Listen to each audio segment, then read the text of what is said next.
I saw them together for the first time 3 weeks after my grandmother's funeral. Sienna sat frozen in the corner of a crowded coffee shop, her laptop forgotten, her hands trembling around a cup of tea that had gone cold hours ago. Across the room, her husband, ex-husband, sat at a small table with her best friend. Jordan leaned forward, his hand covering Jasmine's on the tabletop. They were laughing, comfortable, intimate, like they'd done this 1,000 times before. Because they had. Jasmine threw her head back, laughing at something Jordan said, her honey-brown hair catching the afternoon light. Her hand squeezed his.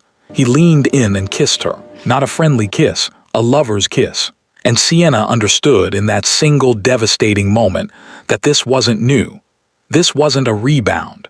This wasn't two lonely people finding comfort after her divorce. This had been happening all along. While Sienna sat in hospital rooms watching her grandmother die, while she cried herself to sleep on their living room floor, while she begged Jasmine to answer her calls. They'd been together the whole time. But to understand how I got to that coffee shop, how I discovered that secret, how my grandmother knew this was coming before I did, we need to go back to 3 months earlier, back to the moment everything changed. 3 months after my grandmother died, I sat in a lawyer's office holding an envelope that would explain everything. The lawyer's hands trembled as he slid the envelope across the mahogany desk. "Miss Hayes," he said, his voice barely above a whisper, "before you open this, I need you to understand. Your grandmother made me promise to deliver this exactly 3 months after her passing. Not a day earlier, not a day later." Sienna Hayes stared at the cream-colored envelope.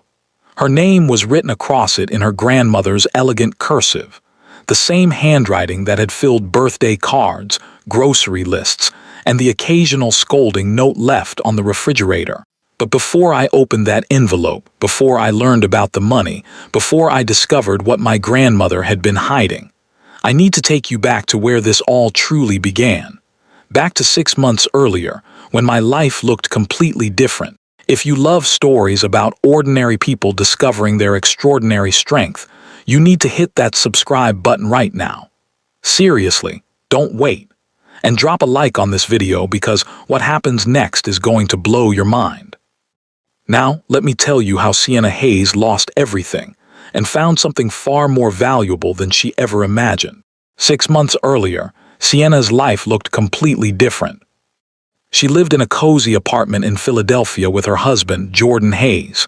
They'd been married for 3 years, 3 years that Sienna thought were happy. Jordan worked in finance, always dressed sharp, always smiling, always talking about their future. Sienna worked as a social worker at an inner-city community center. The pay wasn't great, but she loved it. She loved helping kids with their homework, connecting families with resources, organizing food drives. It made her feel like she was making a difference, even if it was just one family at a time. Her grandmother, Dorothy Bennett, lived 20 minutes away in the same row house where she'd raised Sienna after Sienna's parents died in a car accident when she was 7. Dorothy was a retired postal worker, a strong, no-nonsense black woman who'd worked double shifts to put Sienna through college. She clipped coupons, shopped sales, and never spent money on anything she didn't absolutely need. But she always made sure Sienna had everything: dance lessons, school supplies, a used car for her 16th birthday. Dorothy gave everything she had to make sure Sienna had a chance. "Baby girl," Dorothy would say, sitting at her small kitchen table with her reading glasses perched on her nose. "Money isn't everything, but dignity is. Character is. Never let anyone make you forget who you are." Sienna visited her grandmother every Sunday. They'd have breakfast together, scrambled eggs, turkey bacon, and toast with butter and grape jelly. They'd talk about everything and nothing. Dorothy would ask about work, about Jordan, about life. Looking back, Sienna realized her grandmother asked a lot of questions about Jordan. "He treating you right?" Dorothy would ask, her dark eyes sharp and knowing. "Of course, Grandma," Sienna would say, though even then she felt a flicker of doubt. Jordan had started staying late at work more often. He'd come home tired, distracted, scrolling through his phone instead of talking to her. When Sienna tried to discuss their finances, student loans, rent, saving for a house, Jordan would wave her off. "Don't worry about it, babe," he'd say. "I've got it handled." But Sienna did worry. She noticed the credit card bills piling up. She noticed Jordan buying expensive watches, designer sneakers, bottles of cologne that cost more than their groceries for a week. "We need to talk about our budget," Sienna said one evening as they sat on the couch. Jordan didn't look up from his phone. "Not now, Sienna, I'm tired." "You're always tired lately." He finally looked at her, his expression cold. "Because I'm working my tail off while you're making $35,000 a year playing social worker." The words hit like a slap. Sienna stared at him, stunned. "Playing social worker?" "You know what I mean. You're doing charity work while I'm out here actually trying to build wealth. I help people, Jordan, families, kids who don't have." I know. You're changing the world," he said sarcastically. "But you can't change the world if we're broke." Sienna felt tears burning behind her eyes, but she didn't cry. Not in front of him. Not when he was acting like this. She went to bed that night feeling more alone than she'd felt in years. The next morning, Jordan apologized.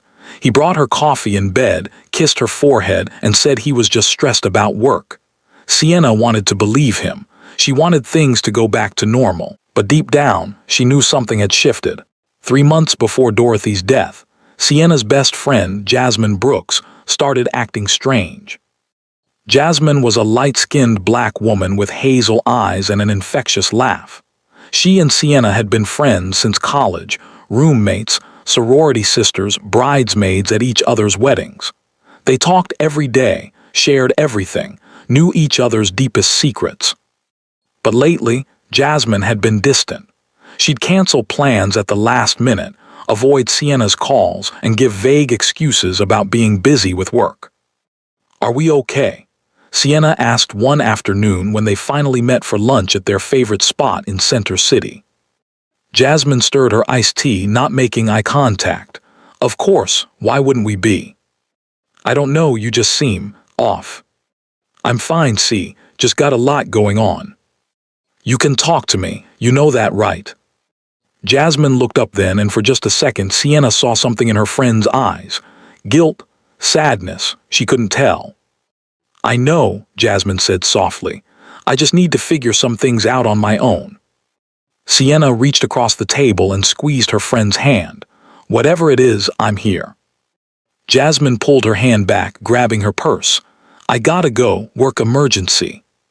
She left cash on the table and walked out before Sienna could respond. Sienna sat there alone, staring at her half-eaten salad, feeling like her entire life was slipping through her fingers. Dorothy got sick suddenly. One day she was fine, laughing on the phone about a church bake sale. The next day she was in the hospital, struggling to breathe. The doctors ran tests and delivered the news that shattered Sienna's world. Stage 4 lung cancer. Aggressive. Inoperable. Weeks, maybe a month if they were lucky. Sienna moved into her grandmother's house to take care of her. Jordan complained about it, but Sienna didn't care. Her grandmother needed her. "You don't have to do this, baby," Dorothy said weakly from her bed. She looked so small, so fragile.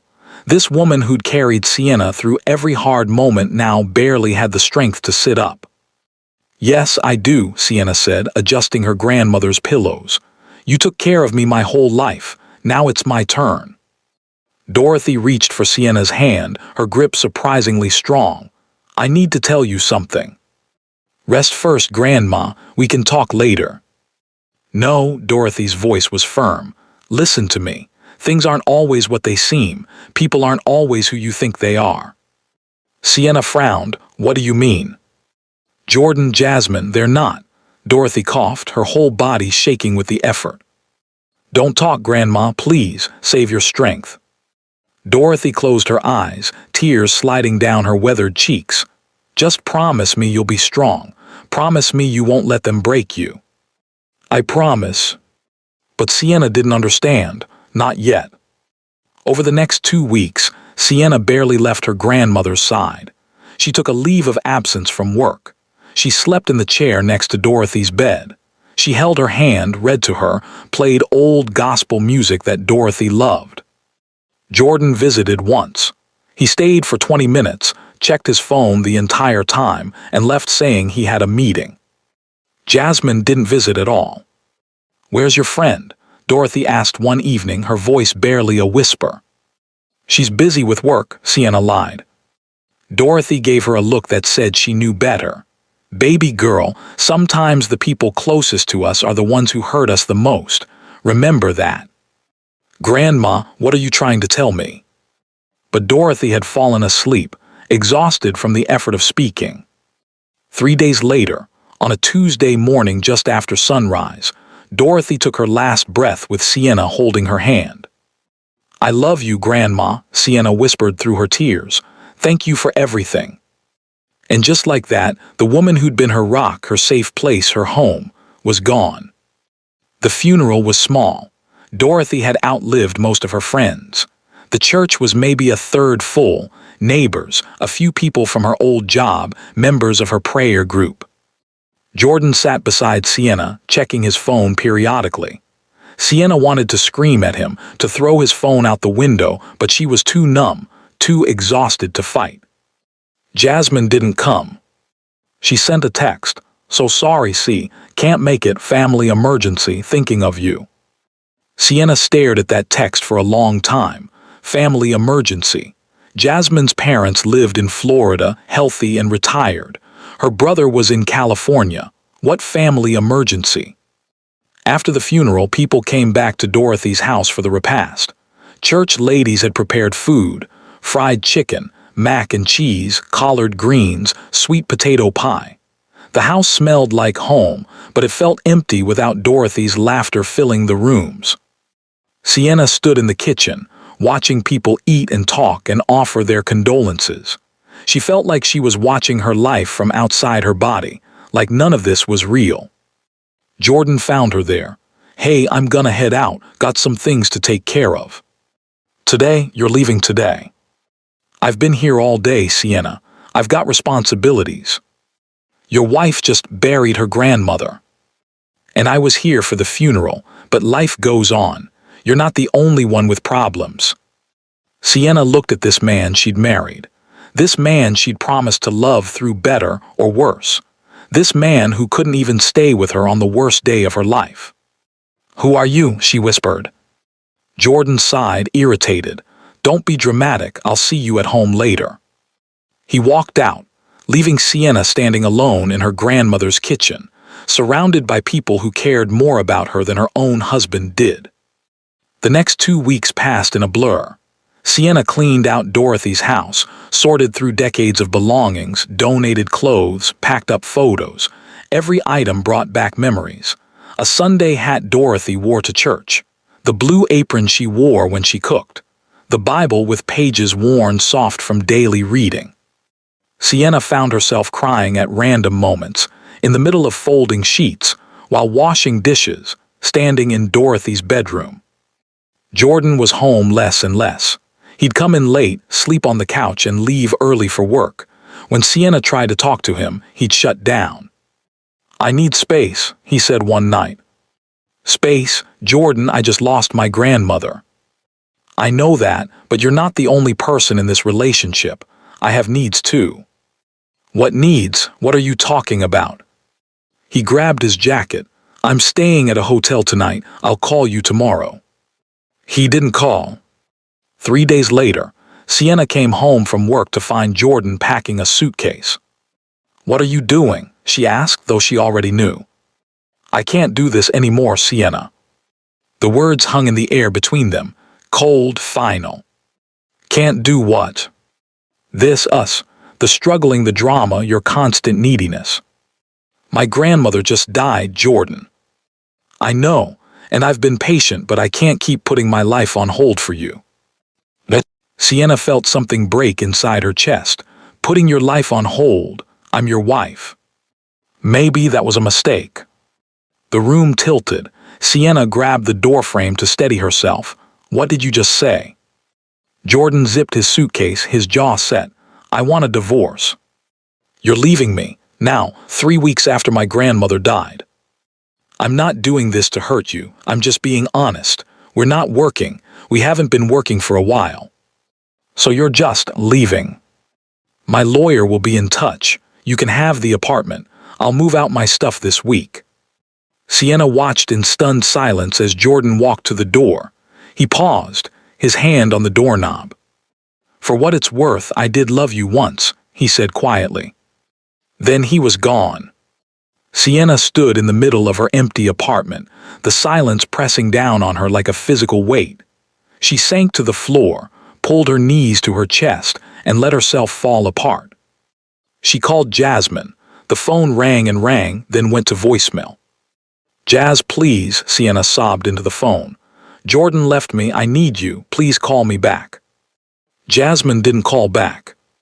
Not that night, not the next day, not all week. Sienna was completely, utterly alone. The next 2 months were the darkest of Sienna's life. She went through the motions, work, home, sleep, repeat. Her colleagues noticed she'd lost weight, that the light had gone out of her eyes. The kids at the community center asked why she didn't smile anymore. I'm just tired, she'd tell them, forcing a smile that didn't reach her eyes. The divorce papers arrived. Jordan wanted everything split 50-50, which meant Sienna would have to sell the apartment and start over with almost nothing. Her student loans were still crushing her. Her salary barely covered basics. She tried calling Jasmine again and again. Finally, Jasmine answered. See, I can't talk right now. Jazz, please, I need my friend. Jordan left me. I'm falling apart here. There was a long pause. Sienna could hear traffic in the background, voices. I'm sorry, Sienna, but I think we need some distance. The words were like ice water. Distance, what are you talking about? I can't be in the middle of this. In the middle of what? I'm not asking you to take sides. I just need someone to talk to. I'm sorry, Jasmine's voice cracked. I really am, but I can't do this. The line went dead. Sienna stared at her phone in disbelief. Her husband had left her. Her best friend had abandoned her. Her grandmother was gone. She had never felt so alone in her entire life. That night Sienna lay in bed, staring at the ceiling, and thought about giving up. Not on life, but on believing things would ever get better. On believing people were good. On believing she mattered. But then she remembered her grandmother's last words. Promise me you won't let them break you. Sienna closed her eyes and whispered into the darkness. I won't, Grandma, I promise. She had no idea that in exactly 3 weeks, everything would change. The letter from Patterson and Associates arrived on a Thursday morning. Sienna almost threw it away, thinking it was another bill, but something made her open it. Inside was a formal request to schedule an appointment regarding Dorothy Bennett's estate. Estate? Her grandmother didn't have an estate. She had a paid-off house and maybe a few thousand in savings. Sienna called the number on the letter. A receptionist answered, professional and polite. I got a letter about my grandmother's estate, Sienna said. Miss Hayes, yes. Mr. Patterson has been waiting for your call. Can you come in tomorrow at 2 p.m.? I guess so, but I don't understand. Mr. Patterson will explain everything. We'll see you tomorrow. The next afternoon, Sienna sat in a leather chair across from Mr. Patterson in his downtown office. The walls were lined with law books. Photos of his family sat on his desk. A wife, 2 grown children, grandchildren. Thank you for coming, Miss Hayes, he said, studying her with those kind, knowing eyes. I don't understand why I'm here. My grandmother didn't have much. Mr. Patterson opened a file on his desk. Your grandmother was a very private woman. She asked me not to contact you until exactly 3 months after her passing. She was very specific about that timing. Why? She said you'd need to see some things clearly first, that certain people would reveal themselves in the aftermath of her death. Sienna felt a chill run down her spine. What do you mean? Mr. Patterson slid the envelope across the desk, the cream-colored envelope with Sienna's name in Dorothy's handwriting. Your grandmother left you a letter, But before you read it, I need to tell you something. Dorothy Bennett was not just a retired postal worker. Sienna frowned. Yes, she was. She worked for the post office for 35 years. She did work there, yes, but that wasn't her only source of income. Your grandmother was also a very savvy investor. She bought properties in the 70s and 80s when they were cheap. She invested in stocks, bonds, mutual funds. Over 40 years, she built something remarkable. What are you saying? Mr. Patterson leaned forward. Miss Hayes, your grandmother's estate is worth approximately $47 million. The room spun. Sienna gripped the arms of her chair. That's not possible. It's very possible, and it's all yours. Sienna couldn't breathe, couldn't think. Her grandmother, her coupon-clipping, sale-shopping, frugal grandmother, had been a multimillionaire. Why, Sienna whispered, why didn't she tell me? Why did we struggle? You didn't struggle, Mr. Patterson said gently. She made sure you never went without, but she wanted you to understand the value of hard work, the value of character over wealth. She wanted you to become the woman you are before money changed anything. Tears streamed down Sienna's face. I don't understand. Read the letter. She explains everything. With shaking hands, Sienna opened the envelope and pulled out several pages of her grandmother's handwriting. My dearest Sienna, if you're reading this, I'm gone, and you're probably very confused. I know Mr. Patterson just told you about the money, and I can imagine how shocked you are. Let me explain. When your parents died, I made a promise to raise you right. Not rich, but right. I saw too many kids with money grow up entitled, lazy, without character. I didn't want that for you. I wanted you to know what it meant to work hard, to care about others, to find purpose beyond a bank account. So I lived simply and made sure you did too. But baby girl, I was never poor. I was careful. I was patient. And over the years, I built something that would protect you. Now I need to tell you some hard truths. By the time you read this, 3 months will have passed since my death. And in those 3 months, I suspect you've learned some painful lessons about the people in your life. Jordan is not the man you think he is. I saw through him years ago, but you had to see it yourself. Love makes us blind sometimes. I pray he showed his true self before you read this letter. And Jasmine, oh sweet girl, this one hurts, I know, but she's not your friend. She hasn't been for a while. I know things because I saw things. I'm not going to go into details, that's not my place. But I want you to know that I knew. And I wanted you to see it too, without money clouding your judgment. The money is yours now, all of it. But before you do anything, I want you to take time. Grieve. Heal. Think about who you are and who you want to become. Don't use this money for revenge. Don't use it to prove anything to anyone who didn't value you. Use it to build a life that matters. Use it to help people the way you've been doing. Use it to become the woman I always knew you could be. You are stronger than you think, baby girl. You are kinder, smarter, and more capable than you give yourself credit for. Don't let anyone, especially people who didn't deserve you, make you doubt that. There's one more thing. In the safe deposit box at First Liberty Bank, there's information you need to see. Box number 892. Mr. Patterson has the key. What's inside will answer questions you didn't know you had. I love you forever, I'm proud of you, and I'll always be with you. Your grandma Dorothy. Sienna couldn't stop crying. She clutched the letter to her chest, her grandmother's words washing over her like medicine for wounds she didn't know how to heal. Mr. Patterson handed her a box of tissues and waited patiently.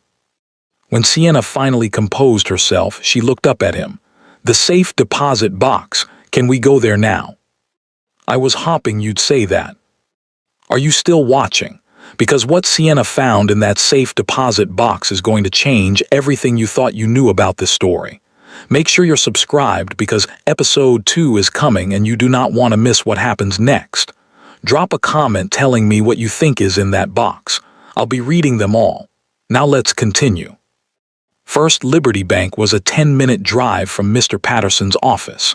The whole way there, Sienna's mind raced. $47 million. Her grandmother had been worth $47 million. How, when, why keep it secret? They walked into the bank together. Mr. Patterson spoke with a manager, and they were escorted to the vault. The safe deposit box was larger than Sienna expected, the size of a small filing cabinet drawer. The manager left them alone in a private room.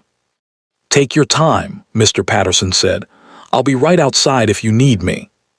Sienna opened the box with trembling hands. Inside were folders, lots of them. She pulled out the first one and opened it.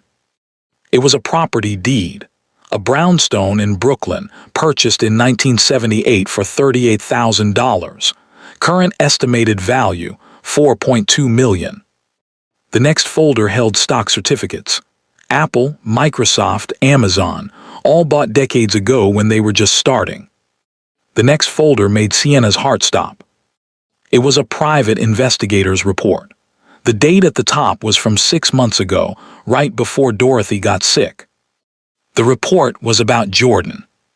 Sienna's hands shook as she read. Subject: Jordan Anthony Hayes investigation period. March 15, May 30. Subject has been engaged in an extramarital relationship for approximately 14 months. Relationship with Jasmine Brooks, college friend of client's granddaughter. The rest of the report detailed meetings, hotels, text messages. Photos were included, time-stamped and dated. Jordan and Jasmine at restaurants, getting into cars together, entering hotels. The earliest photo was dated 2 years ago. 2 years. They'd been having an affair for 2 years. Sienna felt like she'd been punched in the stomach. She flipped through the photos, each one like a knife to her heart. Her husband and her best friend, the two people she trusted most in the world. There was more. Bank statements showing Jordan draining their joint account. Credit cards in Sienna's name that she didn't know about maxed out. Debt he'd hidden from her. And at the bottom of the folder, a note in Dorothy's handwriting. Baby girl, I wanted to tell you, but you wouldn't have believed me. You needed to see who they really were. I'm sorry you had to hurt this way. But better you know now than waste more years on people who don't deserve you. You are worth so much more. Sienna sat in that cold room, surrounded by evidence of the ultimate betrayal, and felt something shift inside her. Not revenge, not anger, something quieter but infinitely more powerful. Clarity. Her grandmother had known. She'd known everything and still trusted Sienna to survive it, to be strong enough to handle the truth and come out the other side. Sienna carefully placed everything back in the box. She wiped her tears, stood up, and walked out of that vault with her head high. Mr. Patterson looked at her with concern. Are you okay? No, Sienna said honestly, but I will be. That night, Sienna sat in her apartment, the apartment she was about to lose in the divorce, and made a list. Not a revenge list, a life list. Things she wanted to do, things that mattered, ways she could use her grandmother's gift to build something meaningful. First, she needed to finish the divorce, but now, with resources, she could hire a real lawyer, one who would make sure Jordan didn't take anything he didn't deserve. Second, she needed to process everything. The betrayal, the grief, the shock. She needed therapy, time, space to heal properly. Third, she wanted to honor her grandmother's legacy. Dorothy had built wealth quietly, carefully, with purpose. Sienna wanted to do the same. And fourth, this one made her smile for the first time in months. She wanted to help people, really help them. She'd spent years working with families who needed resources, watching kids struggle because of circumstances beyond their control.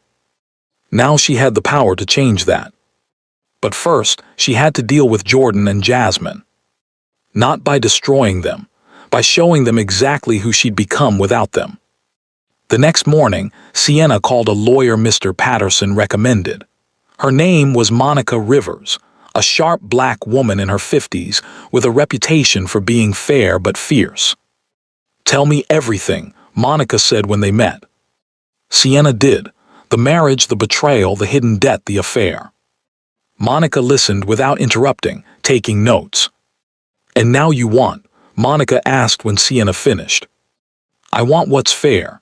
He gets his half of what we built together, but I don't want him getting a cent of what my grandmother left me.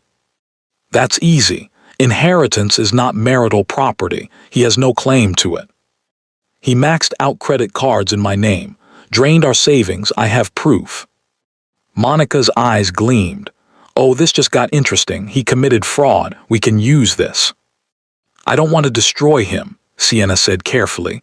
I just want him to know he can't walk all over me anymore. Trust me, honey, when we're done, he'll know. The divorce proceedings moved fast once Sienna had proper representation. Jordan's lawyer had assumed Sienna would roll over, accept whatever terms Jordan wanted. They were shocked when Monica Rivers showed up with evidence of financial fraud, hidden debt, and demands for full restitution. Jordan had to pay back everything he'd stolen from their joint accounts. The credit card debt he'd racked up in Sienna's name became his sole responsibility. And when the divorce was finalized, Sienna walked away with her share of their assets plus compensation for his fraud. Jordan tried calling her. She didn't answer.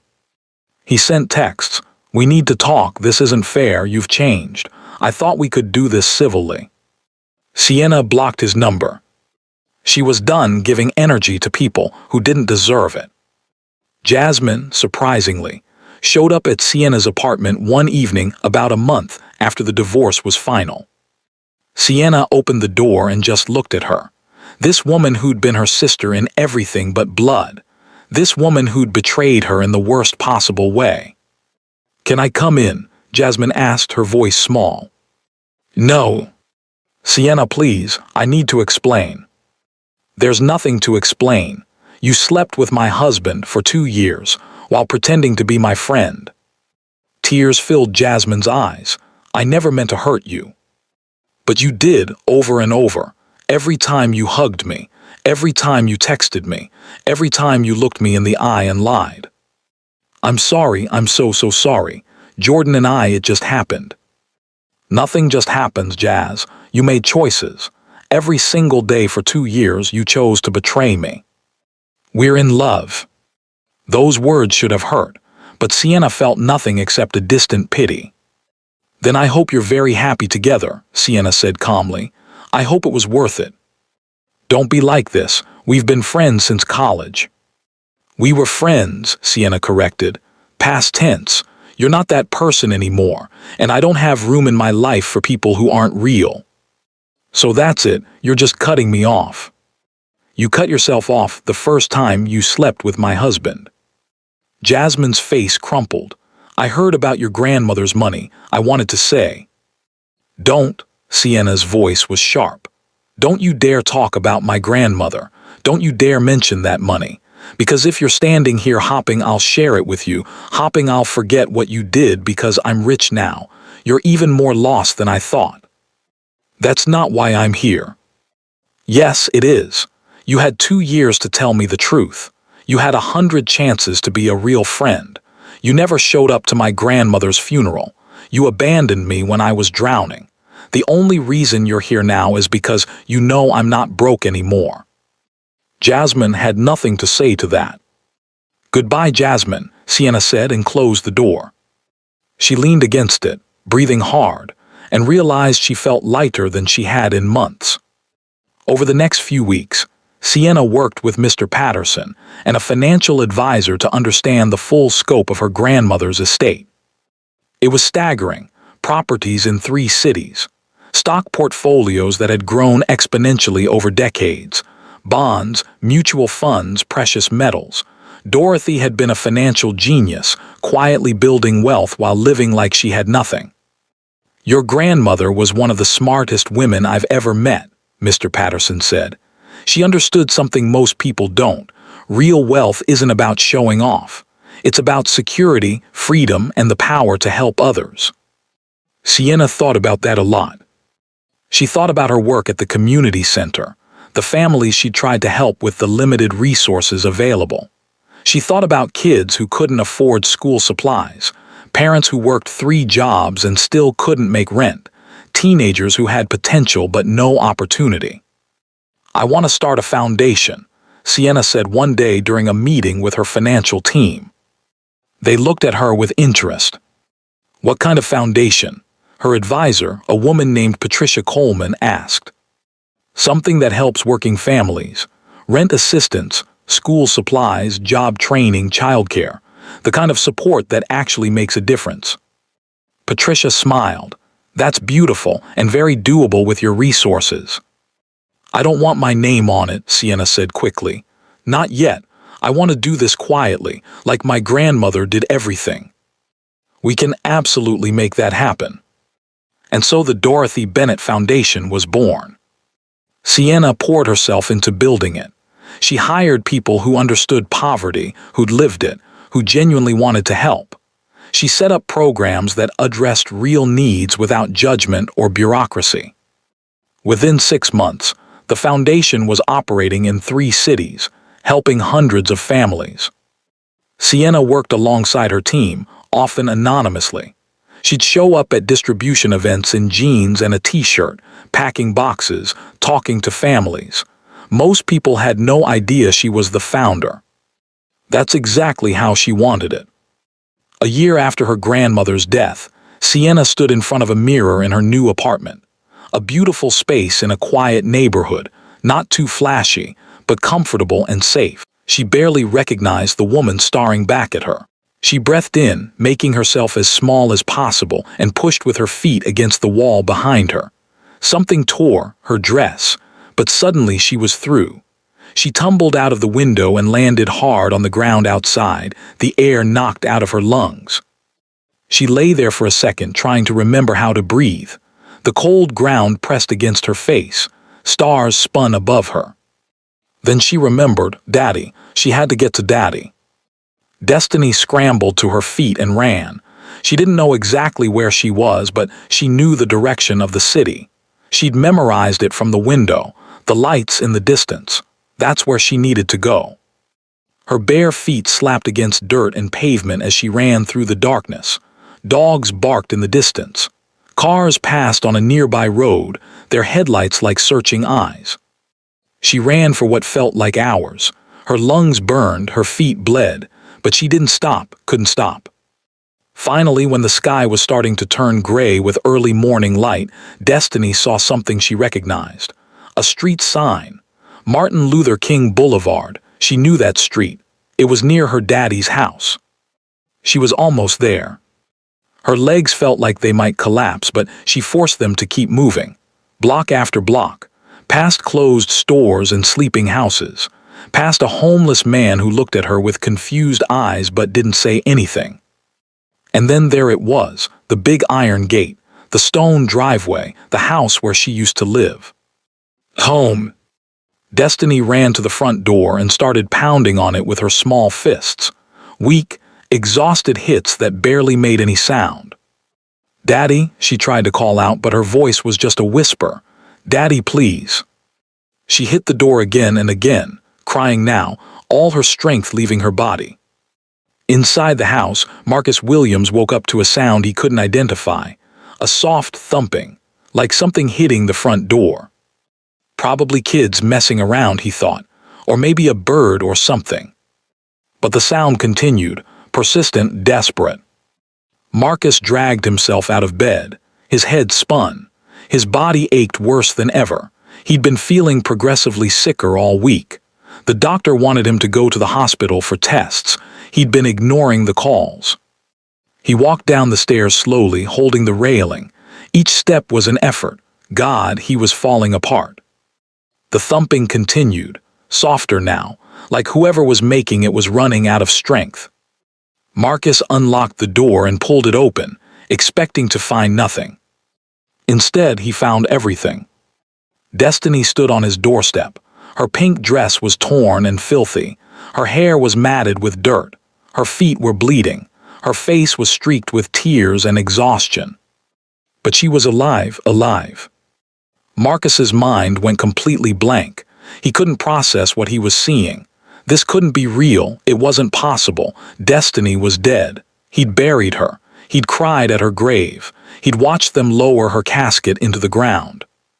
Daddy, Destiny whispered, and then her legs gave out. She started to collapse. Marcus's body moved before his brain could catch up. He lunged forward and caught her, pulling her into his arms. She was so light, too light, like she weighed nothing at all. "Destiny," his voice came out strangled. "Baby, baby, is that you?" She wrapped her tiny arms around his neck and held on like she'd never let go. "Daddy, it's me. I'm real. I promise I'm real." Marcus fell to his knees right there on the doorstep, his daughter in his arms, and he sobbed. Deep, wrenching sobs that came from the very center of his soul. He held her so tight he was afraid he might hurt her, but he couldn't let go, couldn't stop. "How?" he gasped between sobs. "How are you here? I don't understand. They said you died, the fire, they found your things. How?" Destiny pulled back just enough to look at his face. Her eyes were huge and serious, and full of things no 2-year-old should ever have to know. "Daddy," she said, and her voice was stronger now. "There was no fire, they lied. Monique and Uncle Terrence, they took me. They've been keeping me locked up. They wanted you to think I was dead." The words hit Marcus like bullets, each one finding its mark. What? He couldn't comprehend it, couldn't make his brain accept what she was saying. "No, no, that's not possible. Monique loves me. Terrence is my brother, they wouldn't." "They're poisoning you, Daddy." Silence, the world stopped spinning. "What did you say?" Tears spilled down Destiny's dirty face. "The tea. The special tea Monique makes you every night. It has poison in it. I heard them talking about it. They said your liver is failing. They said in 2 or 3 weeks you'll die and then they'll get all your money." Marcus set Destiny down gently and stood up. He took 2 steps backward, his hands going to his head. This wasn't real. This couldn't be real. He was having a nightmare. The grief had finally made him lose his mind.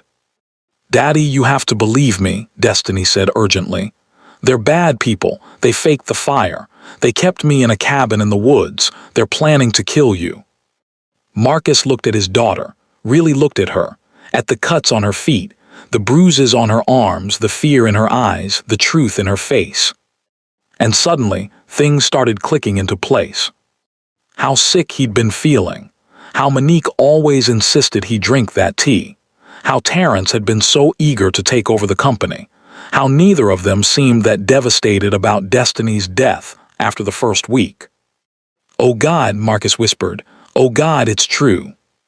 He felt like the ground was opening up beneath him. Everything he thought he knew was a lie. His wife, his brother, his whole reality. Destiny ran to him and grabbed his hand. "Daddy, we have to be careful. If they find out I escaped, if they know I told you."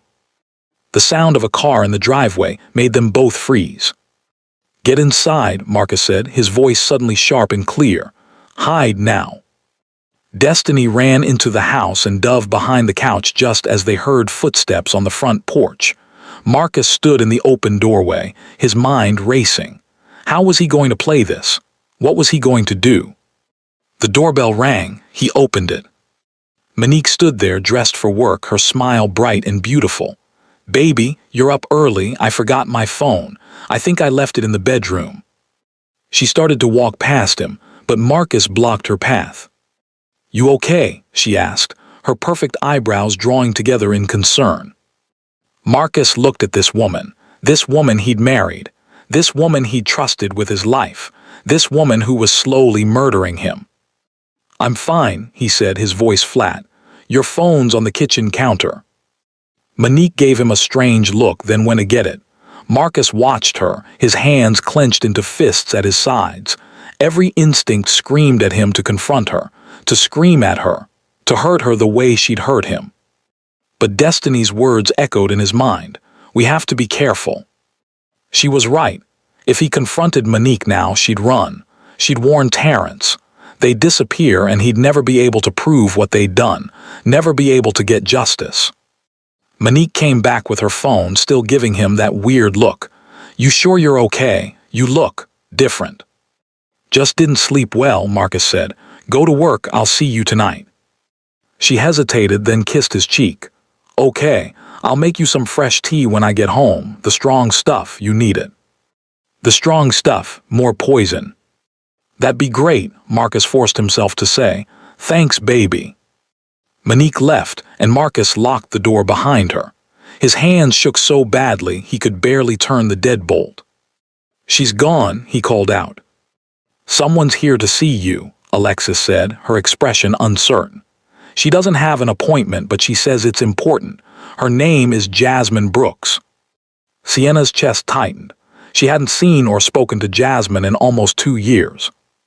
Tell her I'm not available. She said she's pregnant, and that Jordan left her. Sienna closed her eyes. Part of her, the part that remembered late-night conversations and shared dreams and years of friendship, wanted to see her, wanted to know if Jasmine was okay. But the stronger part, the part that had learned hard lessons about boundaries and self-protection, knew better. Tell her I'm sorry she's going through a difficult time, but I can't help her. Give her information for some local resources, pregnancy support services, family counseling, but I'm not available for a meeting. Alexis nodded and left. Sienna sat very still, waiting for the guilt to come.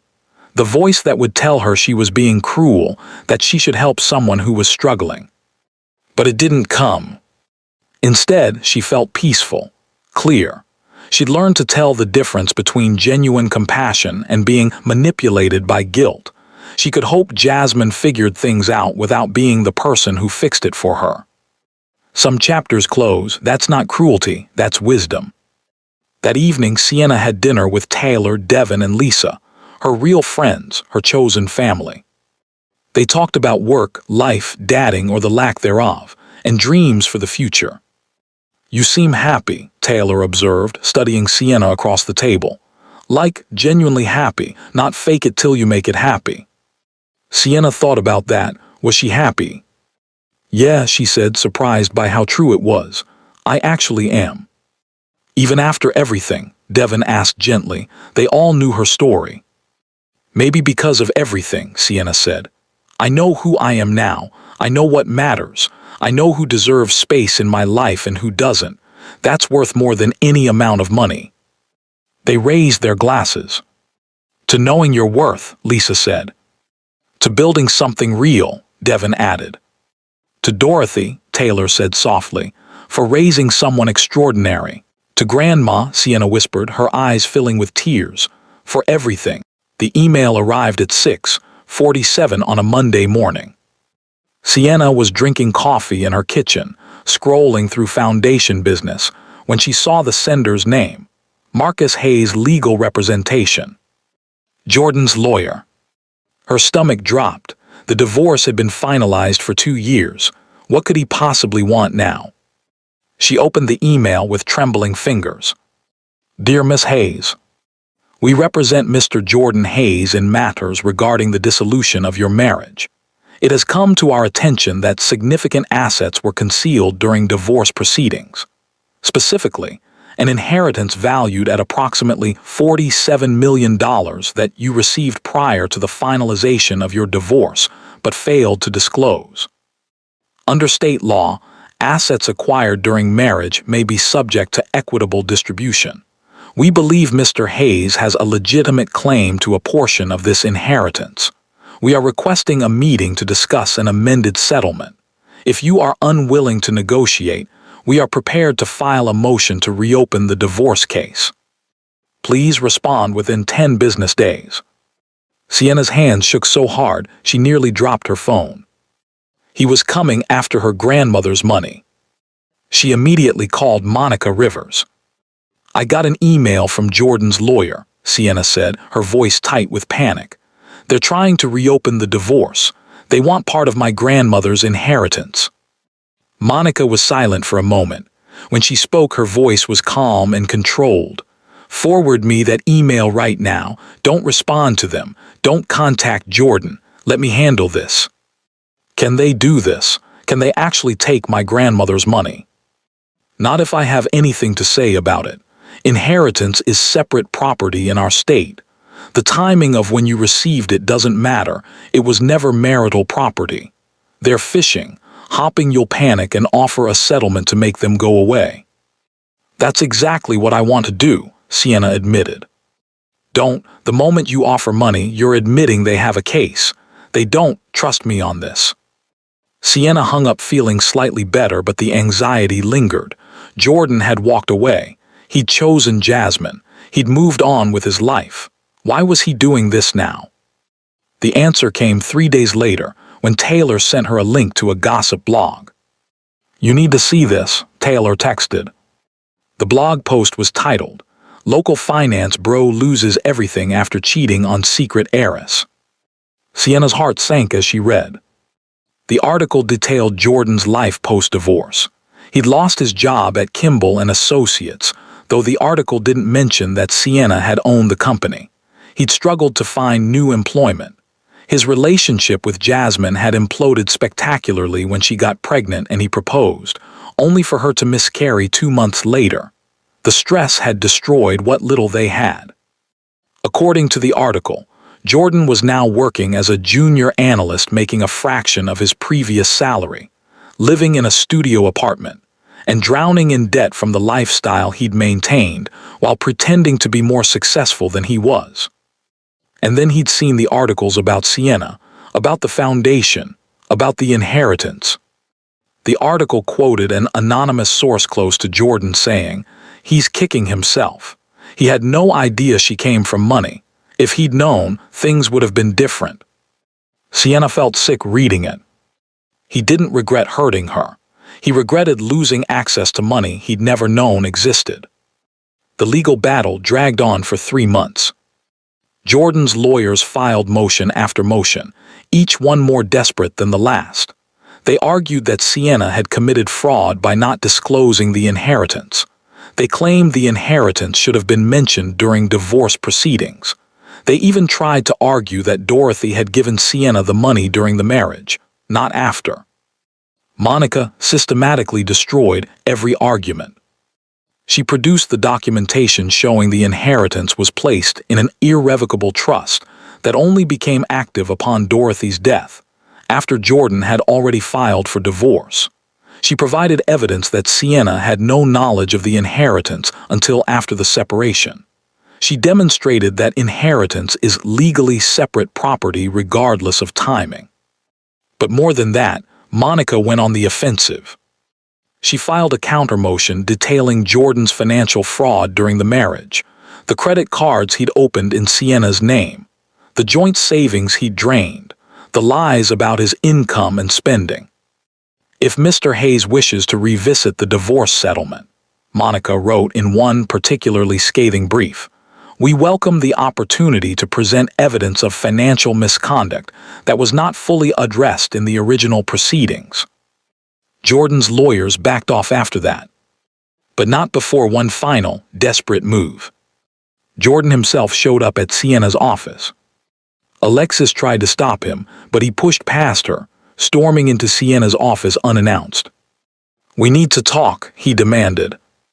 Sienna looked up from her desk, her expression carefully neutral. He looked terrible.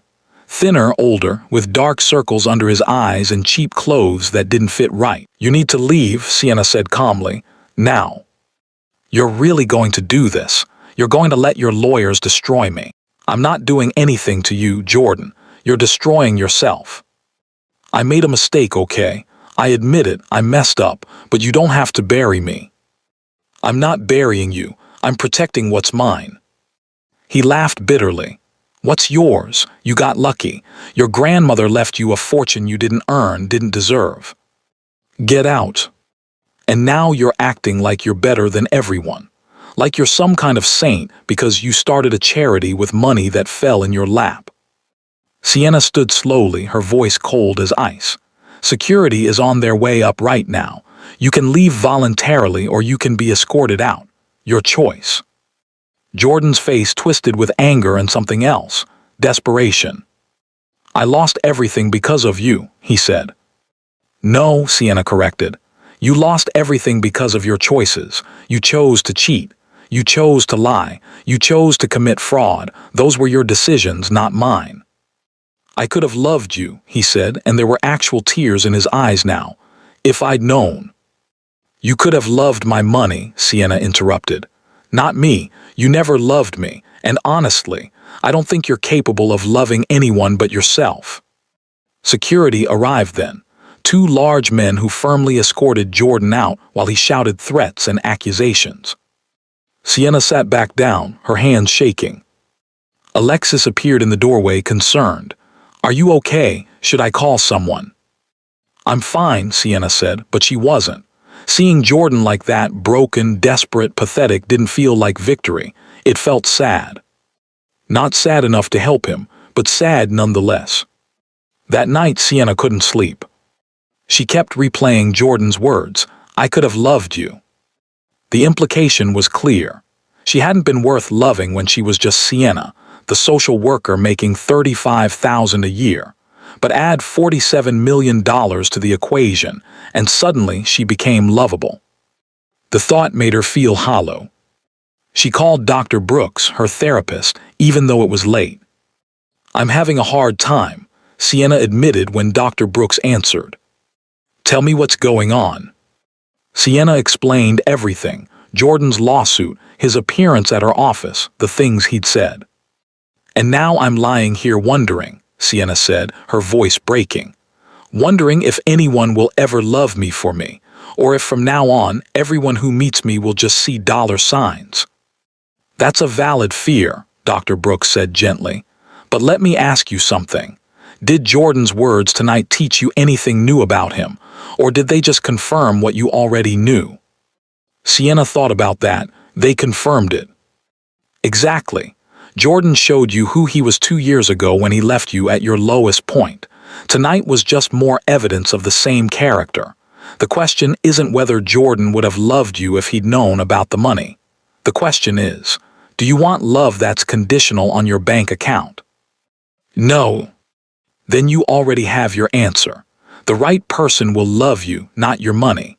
And until that person shows up, you're better off alone than with someone who only sees your net worth." After they hung up, Sienna felt marginally better, but the fear lingered. Would anyone ever see past the money?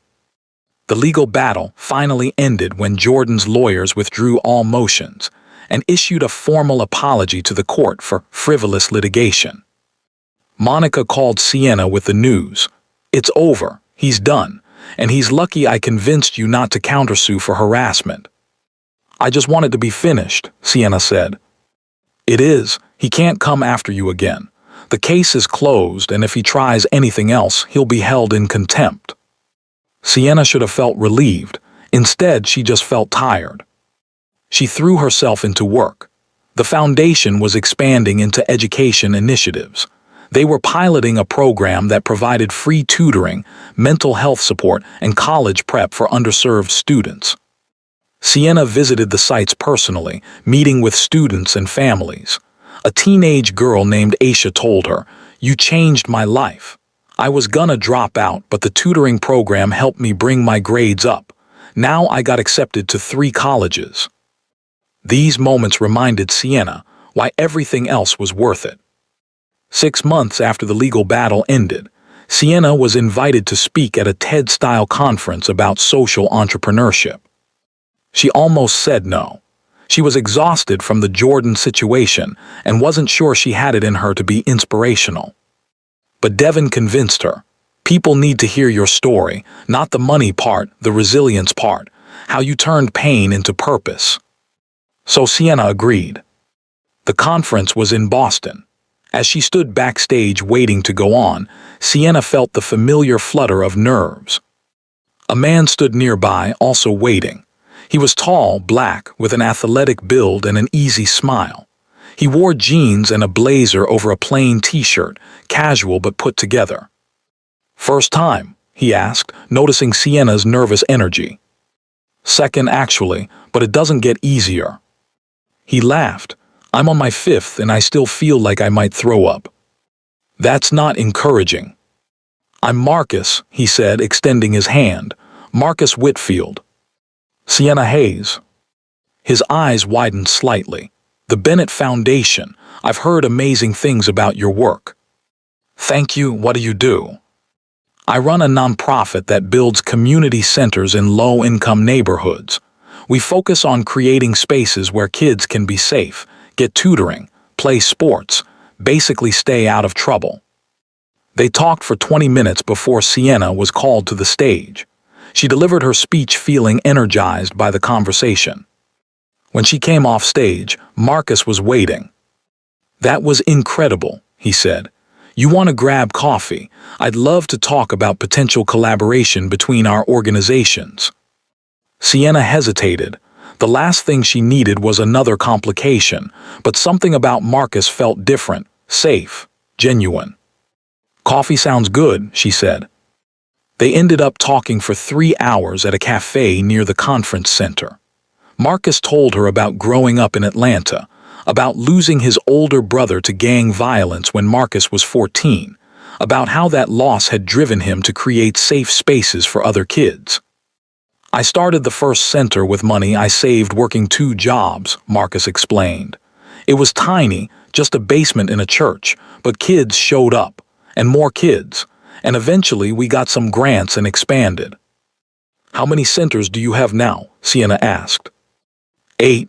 We want to build 20 more over the next 5 years, but funding is always the challenge. They talked about the practical challenges of nonprofit work, donor fatigue, bureaucratic red tape, the emotional toll of seeing people struggle despite your best efforts. "Sometimes I wonder if what I'm doing even matters," Marcus admitted. "Like, I help 100 kids, but there are 10,000 more who need help. It feels like trying to empty the ocean with a spoon." "But those 100 kids matter," Sienna said. "Their lives are different because of you. That's not nothing." "You're right, I know you're right. It's just hard sometimes." "Trust me, I get it." When they finally parted ways, Marcus asked for her number. "I really do want to explore a partnership," he said. "But also, I'd like to take you to dinner sometime, if you're interested." Sienna's heart did a little flip. I'm not really dating right now." "I understand, been there. But if you change your mind, you have my number." He walked away before she could respond. Sienna stood there watching him go, feeling something she hadn't felt in years. Hope. Over the next few weeks, Sienna and Marcus texted occasionally. Professional at first, discussing potential collaboration between their organizations. But gradually, the conversations became more personal. Marcus sent her a photo of kids at one of his centers playing basketball with the caption, "This is why we do it." Sienna sent back a photo from a foundation event where a mother was crying tears of joy because they'd helped her avoid eviction. "This is why I can't stop." One evening, Marcus called instead of texting. "I have a confession," he said. "Okay." "I've been trying really hard to keep things professional between us, but I can't stop thinking about you." Sienna's breath caught. "Marcus, I know you're not ready, I respect that. But I also think life's too short to pretend I don't feel what I feel, so I'm just putting it out there. Whenever you're ready, if you're ever ready, I'd really like to take you on a proper date." Sienna sat in silence for a long moment. She thought about Jordan, about the betrayal, about the fear that no one would ever see past her money. But Marcus had known about the foundation from the beginning. He knew she had resources, and he'd still treated her like a regular person. He'd shared his struggles, his doubts, his vulnerabilities. "Saturday," Sienna said suddenly. "What?" "Take me to dinner on Saturday." She could hear the smile in his voice. "Really?" "Really? But Marcus, I need you to know something. I've been through a lot. My ex-husband, my former best friend, they hurt me in ways that still affect me. I have trust issues. I have baggage. I'm not easy." "Good thing I'm not looking for easy," Marcus said gently. "I'm looking for real. And Sienna, you're the most real person I've met in a long time." Their first date was at a small Ethiopian restaurant in Marcus's neighborhood. Sienna had told her team where she'd be, had Devon on speed dial, had every safety precaution in place. She'd learned to be careful. But within 5 minutes of sitting down, her anxiety melted away. Marcus was funny, asking her about her work, listening intently when she talked, sharing his own stories with self-deprecating humor. "My first attempt at a fundraiser was a complete disaster," he said, laughing. I organized a 5K run, but I forgot to get permits. The police showed up and shut us down before anyone even started running. No. Yes, I had 200 people in running gear, nowhere to run, and I had to refund all their registration fees. Lost $3,000. What did you do? Cried in my car for 20 minutes, then figured out how to get proper permits for next time. They talked about family. Marcus's parents were still married, living in Atlanta, proud of their son's work but constantly worried about him. My mom thinks I should have been a doctor or a lawyer, Marcus said. Something stable. She doesn't understand why I'm wasting my education on nonprofit work. My grandmother understood, Sienna said softly. She always supported me working with underserved communities, even when people told me I was throwing away my degree. She sounds like an amazing woman. She was. Sienna found herself telling Marcus things she rarely shared. About her parents' death, about Dorothy raising her alone, about the complicated gift her grandmother had left behind. Sometimes I wonder if she made the right choice, Sienna admitted. Hiding everything from me. Part of me wishes she just told me the truth. But if she had, would you be the person you are now? Sienna considered that, probably not. Then maybe she knew exactly what she was doing. They talked until the restaurant closed. The owner had to gently tell them it was past midnight. I'm so sorry, Sienna said, mortified. The owner, an older Ethiopian woman, just smiled. It's beautiful to see young people really talking. Stay as long as you need. But they left, walking slowly to where Marcus had parked. I had a really good time tonight, Sienna said. Me too. Can we do this again? Yes. Marcus smiled. Good, because I really like you, Sienna Hayes. He didn't try to kiss her.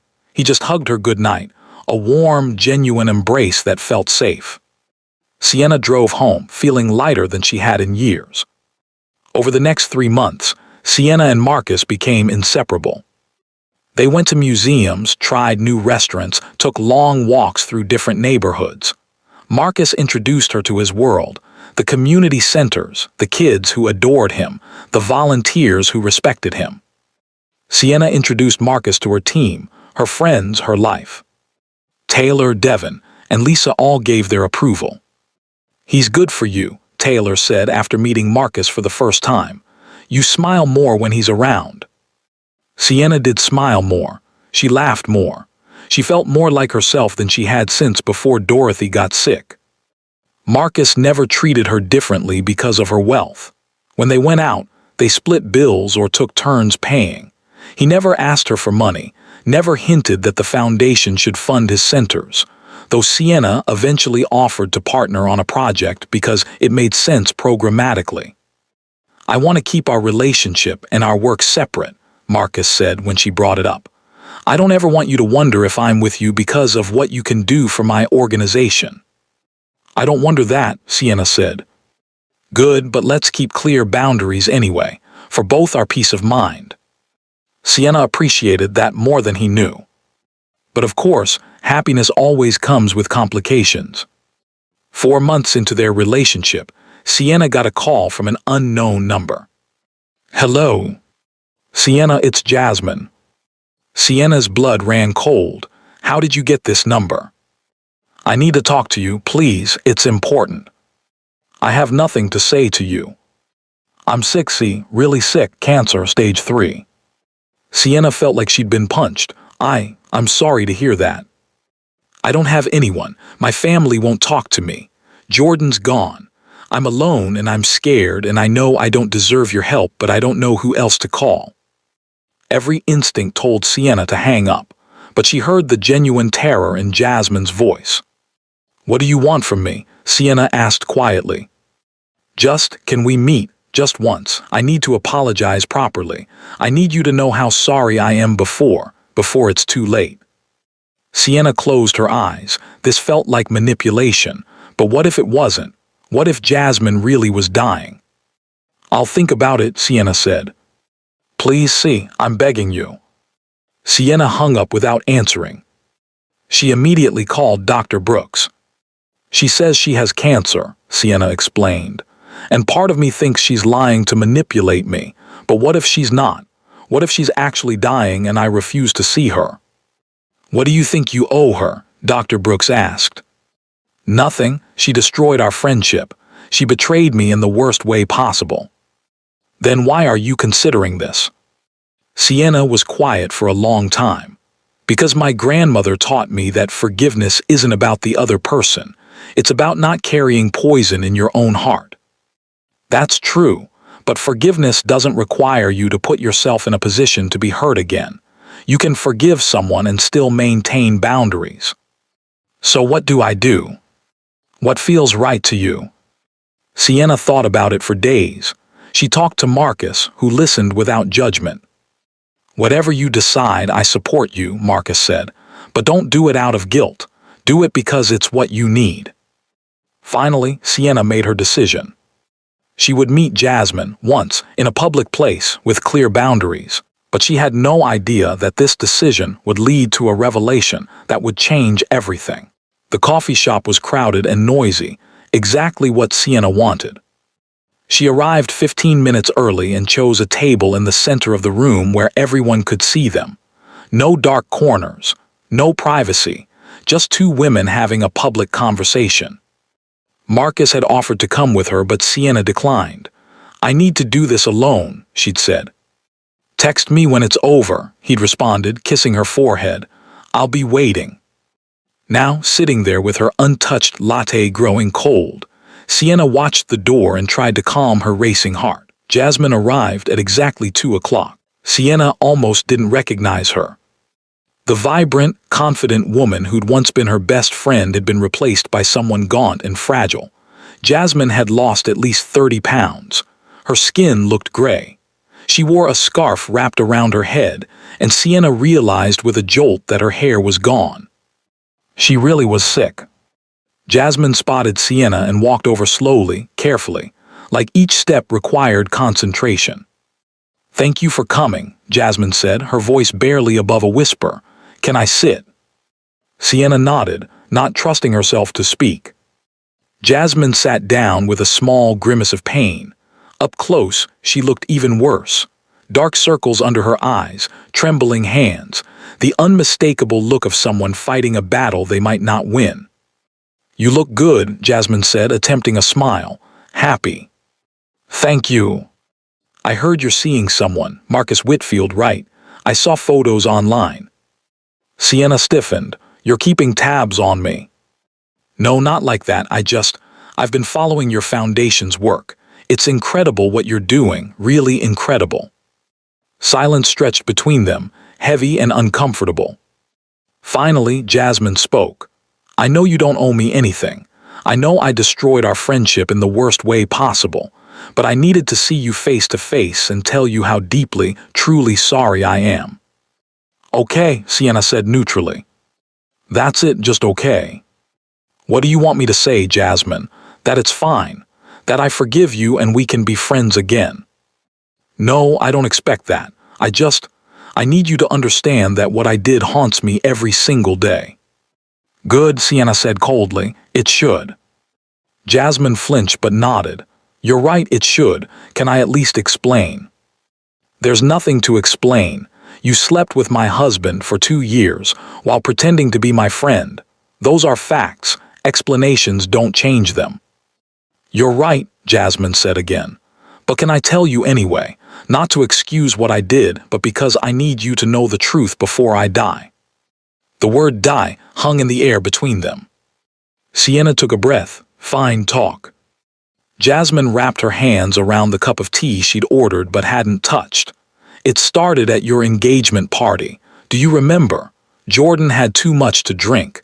You went home early because you had to work the next morning. I stayed to help clean up. Sienna remembered.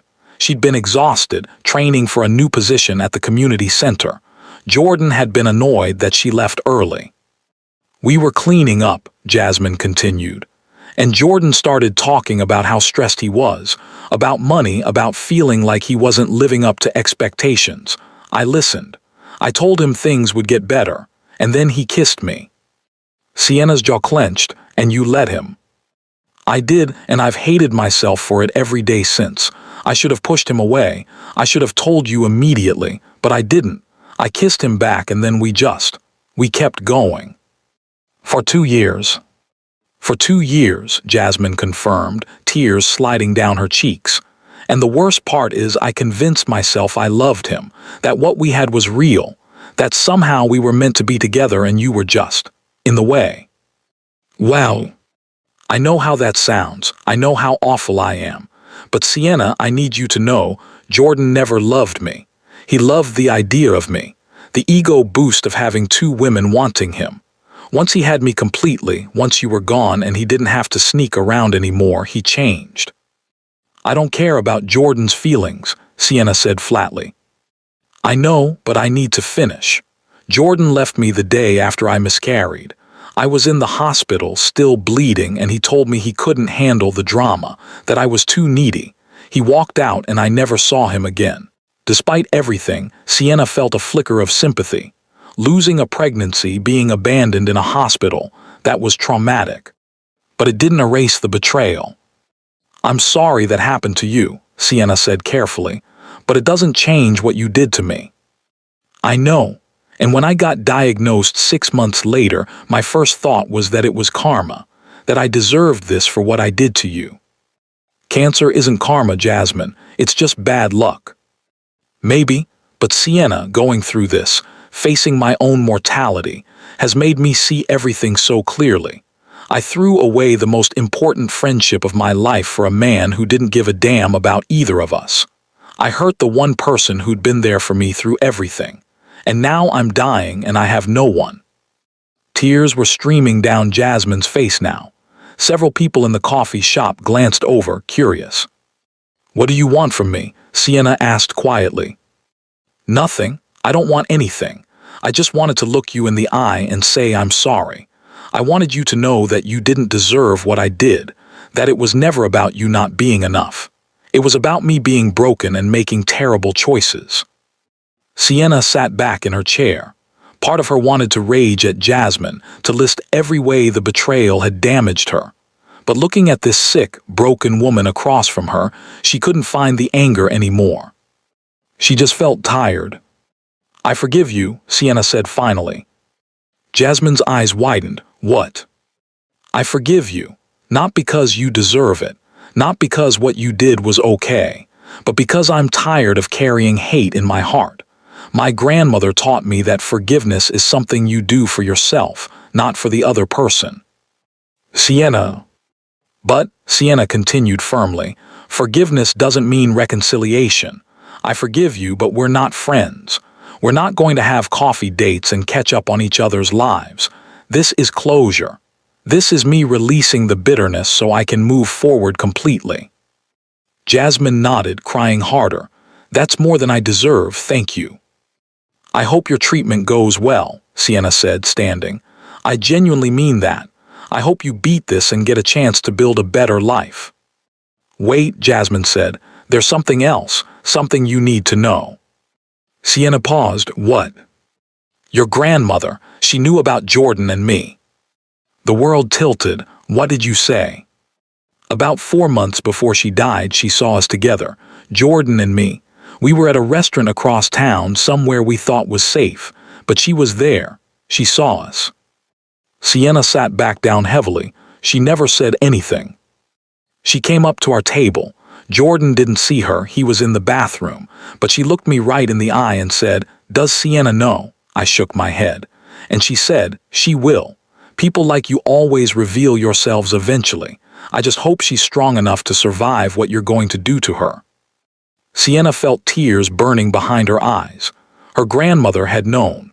She'd known and hadn't told Sienna because she understood that Sienna needed to see it for herself.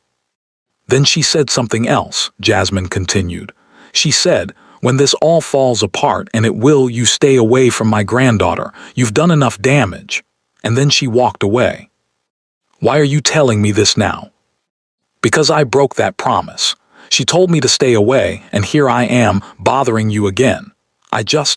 I needed you to know that your grandmother was protecting you even when you didn't know you needed protection. She was an amazing woman, Sienna, and she loved you more than anything in this world." Sienna stood again, this time with finality. "Goodbye, Jasmine." "Goodbye, C." Sienna walked out of that coffee shop and didn't look back. She sat in her car for 20 minutes crying. Not because of Jasmine, not even because of the betrayal anymore, but because her grandmother had known, had seen the people hurting her granddaughter and couldn't stop it, could only prepare Sienna to survive it. The inheritance wasn't just money, it was protection, insurance, a foundation to rebuild on when everything else crumbled. Dorothy had seen the storm coming and built Sienna a shelter. Sienna texted Marcus, "It's done, can I come see you?" His response was immediate, "Always, I'm at the Eastside Center." Sienna drove across town to the community center Marcus was renovating. She found him in the gym, painting walls with a group of teenagers. He looked up when she entered, immediately saw her face, and set down his paintbrush. "Take 5, guys," he told the kids, then walked over to Sienna. "You okay?" She shook her head. He pulled her into his arms right there in front of everyone, and she let herself cry into his shoulder. The teenagers watched with concern. One of them, a girl named Keisha, asked, "Is Miss Hayes all right?" "She will be," Marcus said confidently. "She's one of the strongest people I know." After a few minutes, Sienna pulled back, embarrassed. "Sorry, I didn't mean to fall apart in front of everyone." "Don't apologize, we're family here. Nobody judges." Keisha brought Sienna a bottle of water. "My mama always says crying is just feelings leaving the body. You gotta let 'em out."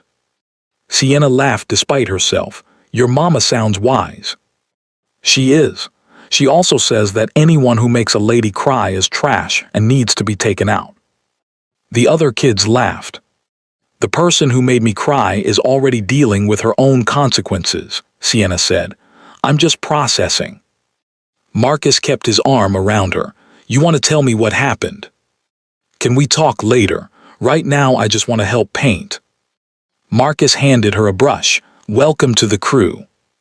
Sienna spent the next 3 hours painting walls with Marcus and the teenagers.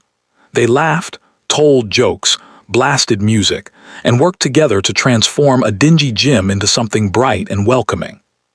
By the time they finished, Sienna felt lighter. This was what mattered, not the past, not people who'd betrayed her, but this, building something positive, helping create spaces where young people felt safe and valued. That evening, Marcus and Sienna sat on the roof of his apartment building, watching the sunset paint the sky in shades of orange and pink. "Tell me about it," Marcus said gently. Sienna told him everything. The meeting with Jasmine, the apology, the revelation about Dorothy knowing. "Your grandmother was remarkable," Marcus said when she finished. "She was, and I miss her every single day." "She gave you more than money, Sienna. She gave you a blueprint for how to survive, how to turn pain into purpose, how to be strong without being hard." "I don't always feel strong." "Strength isn't about never breaking. It's about breaking and putting yourself back together. You've done that. You're doing it right now." Sienna leaned against him. "Thank you for being here." "Always." Marcus was quiet for a moment, then said, "Can I ask you something?" "Of course." "Do you trust me?" The question caught Sienna off guard. "Yes, why?" "Because I need you to know that I see you. Not your bank account. Not your foundation. You, the woman who paints walls with teenagers, who cries over old betrayals, who works too hard because she cares too much. That's who I'm falling in love with." Sienna's breath caught. "You're falling in love with me." "I am, and I need you to know that before we go any further. I need you to know that my feelings have nothing to do with what you have and everything to do with who you are." Tears filled Sienna's eyes again, but this time they were good tears. "I'm falling in love with you too," she whispered. Marcus smiled and kissed her gently. For the first time in years, Sienna felt completely, perfectly safe. If you're still watching, thank you, because this next part is important. 6 months after that rooftop conversation, Sienna stood in front of a crowd of 500 people at the Foundation's annual gala. Marcus stood off to the side, beaming with pride. 3 years ago, Sienna began, I lost the most important person in my life. My grandmother, Dorothy Bennett. She raised me, loved me, and taught me everything that matters. When she died, I thought I'd lost everything. The room was silent, everyone listening intently. But what I actually lost was my illusions. I lost people who were pretending to care about me. I lost a marriage that was built on convenience instead of love. I lost a friendship that was never real. Sienna paused, gathering her thoughts. And in that loss, I found something infinitely more valuable. I found myself. I found my purpose. I found the strength my grandmother always said I had, but I'd never fully believed in. She gestured to the screens behind her, which showed photos from foundation programs, families moving into stable housing, kids graduating from tutoring programs, parents completing job training. The Dorothy Bennett Foundation has helped over 3,000 families in 3 years. We've provided scholarships to 200 students. We've kept 500 families in their homes. We've created opportunities where there were only obstacles. The audience applauded. But more than that, Sienna continued, we've proven something my grandmother believed with her whole heart, that ordinary people doing extraordinary things can change the world.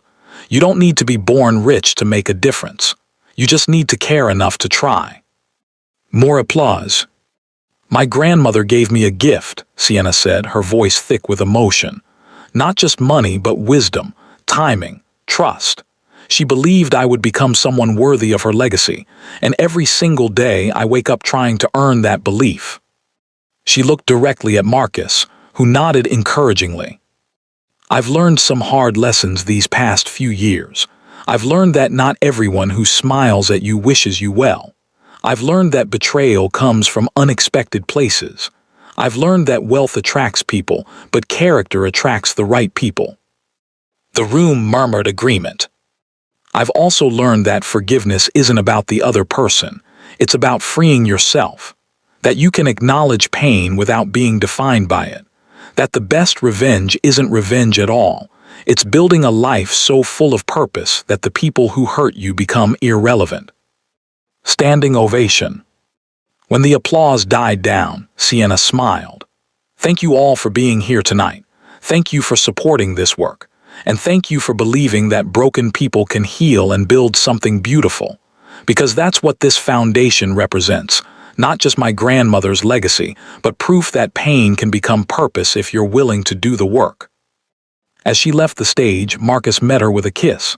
I'm so proud of you. Thank you for believing in me. Always.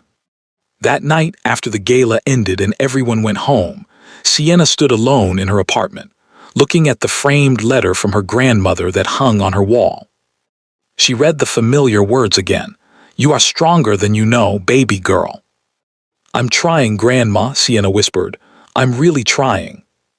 Her phone buzzed, a text from an unknown number. Hi, Sienna. This is Jasmine. I just wanted you to know the cancer is in remission. I'm going to make it. Thank you for forgiving me. It gave me permission to forgive myself and fight harder. I wish you nothing but happiness. I won't contact you again, but thank you. Sienna stared at the message for a long moment. Then she typed back, I'm glad you're okay, take care of yourself. She deleted the number after sending it. That chapter was closed. 1 year later, Sienna stood in a very different place. A small church in her old neighborhood, the same church where they'd held Dorothy's funeral. But this time she wore white. Marcus stood at the altar in a sharp suit, his eyes shining with emotion as Sienna walked down the aisle. Her friends, real friends, people who'd loved her at her lowest and celebrated her at her highest, filled the pews. Mr. Patterson walked her down the aisle, the closest thing to family she had left. Your grandmother would be so proud, he whispered as they reached the front. I hope so, Sienna whispered back. The ceremony was simple and beautiful. They wrote their own vows.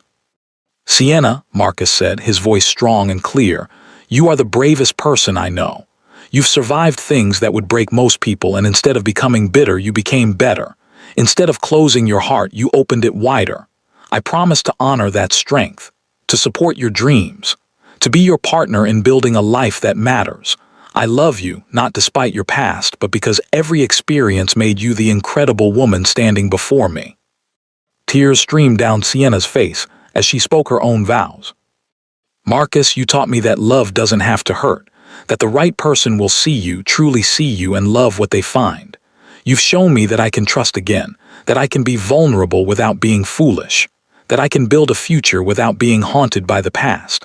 I promise to be your partner in every sense of the word, to support your mission, to laugh with you, cry with you, and build a life with you that would make both our lost loved ones proud. I love you with my whole heart. When the pastor pronounced them husband and wife, the church erupted in celebration. At the reception, held in a community center they'd renovated together, Sienna gave a toast. 3 years ago I was broken, she said, raising her glass. I'd lost my grandmother, my marriage, my best friend. I had every reason to give up, to become cynical, to decide that people weren't worth trusting. She looked at Marcus, who was watching her with so much love it made her chest ache. But I didn't, because my grandmother taught me something crucial, that pain is inevitable, but bitterness is a choice. That you can acknowledge how people hurt you without letting that hurt define your entire life. She looked around the room at all the people who'd supported her. I'm standing here today not because I avoided pain, but because I walked through it, because I did the hard work of healing, because I chose to believe that better things were possible. She raised her glass higher, to second chances, to real love, to building lives that honor the people we've lost, and to my grandmother, Dorothy Bennett, who saw the storm coming and built me a shelter. Grandma, this is all because of you. Everything good in my life exists because you loved me enough to prepare me for the hard times. I hope I'm making you proud. Everyone raised their glasses to Dorothy. 5 years after Dorothy's death, Sienna sat in a nursery, rocking a sleeping baby girl. She and Marcus had named her Dorothy Grace. Dorothy for the grandmother who'd given Sienna everything, Grace for the gift of second chances. Marcus leaned against the doorframe, watching them with a soft smile. She's perfect, he whispered. She is, Sienna agreed. You think your grandmother would approve? Sienna looked down at her daughter's tiny face and felt her grandmother's presence as clearly as if she were standing right there. I know she would. The foundation now operated in 15 cities. They'd helped over 10,000 families. Sienna and Marcus had combined their organizations, creating comprehensive community centers that provided everything from early childhood education to job training to mental health services. They'd built something that would outlast them both. Jordan had eventually reached out through a mutual acquaintance, asking if Sienna would consider helping him get back on his feet. She'd sent him information for job placement services and addiction counseling. She'd heard he'd developed a drinking problem, but nothing more. Some people you help, some people you simply release. Jasmine had survived her cancer and moved to California. Sienna saw occasional updates on social media. Jasmine was working as a yoga instructor, volunteering at a women's shelter, trying to rebuild her life. Sienna didn't follow her, didn't reach out, but she no longer felt anger when she saw her name. That was its own kind of freedom. On the 5th anniversary of Dorothy's death, Sienna visited her grandmother's grave. She brought flowers, Dorothy's favorite yellow roses, and sat on the grass beside the headstone. Hi, Grandma, she said softly. I brought someone to meet you. She held up baby Dorothy, who was awake now, looking around with curious eyes. This is your great-granddaughter. She's named after you because you were the strongest, wisest, most loving woman I've ever known, and I want her to grow up knowing what real strength looks like. Sienna talked to her grandmother for over an hour. She told her about the foundation, about Marcus, about the life she'd built from the ashes of her old one. You were right about everything, Sienna said, tears sliding down her cheeks. You said I was stronger than I knew. You said people would reveal themselves. You said I'd survive the storm. You were right about all of it. She traced her fingers over the engraved words on the headstone. Dorothy Bennett. She loved fiercely and lived purposefully. I'm trying to do the same, Grandma. I'm trying to love fiercely and live purposefully. I hope I'm making you proud. A breeze rustled through the trees, gentle and warm. Sienna smiled through her tears. I'll take that as a yes. 10 years after Dorothy's death, Sienna stood on a stage at Harvard University, delivering the commencement speech. Graduates, she began, you're about to enter a world that will test you in ways you can't imagine. You'll face betrayal, loss, moments when you question everything you thought you knew about yourself and others. The sea of caps and gowns listened intently. When those moments come, and they will come, you have a choice. You can let the pain break you, or you can let it build you. You can become bitter, or you can become better. She paused, thinking about her own journey. 10 years ago, I lost everything I thought defined me, and in that loss, I found everything that actually mattered. I found my strength, my purpose, my real self. She looked out at the thousands of young faces. My grandmother used to say that the storm reveals what you're made of. Well, I'm here to tell you that you're made of stronger stuff than you think. The challenges ahead of you aren't meant to destroy you. They're meant to show you who you really are. She smiled. So go out there, build lives that matter, love fiercely, work purposefully, and when the storms come, because they will stand firm, you're stronger than you know. Thunderous applause. As Sienna left the stage, Marcus and 10-year-old Dorothy Grace were waiting. You were amazing, Mama, Dorothy Grace said, hugging her tight. Thank you, baby. Marcus kissed her forehead. Dorothy Bennett would be so proud. I hope so, Sienna said. I really hope so.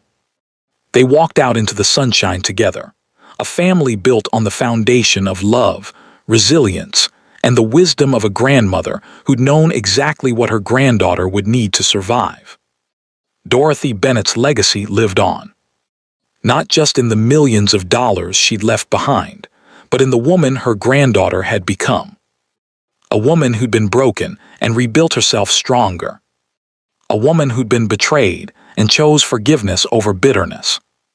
A woman who'd lost everything and discovered that she'd always had everything she truly needed inside herself. That was the real inheritance. And it was worth more than any amount of money could ever be. This story teaches us this. Life will break you, people will betray you, loss will devastate you. But you are not defined by what happens to you.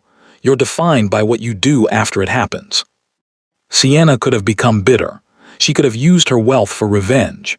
She could have closed her heart and decided that trust wasn't worth the risk. But she didn't. She chose healing over hatred. She chose purpose over pain. She chose to build a life so full of meaning that the people who'd hurt her became footnotes in her story, not the main plot. That's real strength. Not avoiding pain, but walking through it and coming out the other side more compassionate, more purposeful, more whole. Your grandmother was right, Sienna. You were always stronger than you knew.